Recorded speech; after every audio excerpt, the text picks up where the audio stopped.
Hey everyone! In this tutorial, I'm going to show you how to connect Zapier to Instagram quickly and easily. Yeah, so if you've ever wanted to automate your posts or manage your Instagram content more efficiently, this is going to help.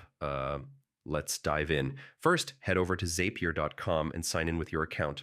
If you don't have one, you can create it in just a few clicks. It's free to start, so go ahead and log in. Once you're in, click on the Create Zap button on the top left corner. This is where the magic starts, You're basically telling Zapier what to do automatically. Next, search for Instagram in the trigger app list and select it. Then choose the trigger event you want, like new media posted or new comment. Yeah.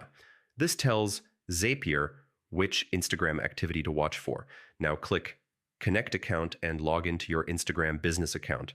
Make sure you have the right permissions because Zapier needs access to automate actions. Finally, test your Zap to make sure it works. Once it's successful, give it a name and turn it on. And that's it.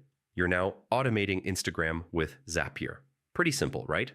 So yeah, that's how you connect Zapier to Instagram in just a few minutes. If this helped you, hit like and subscribe for more tutorials. And thanks for watching.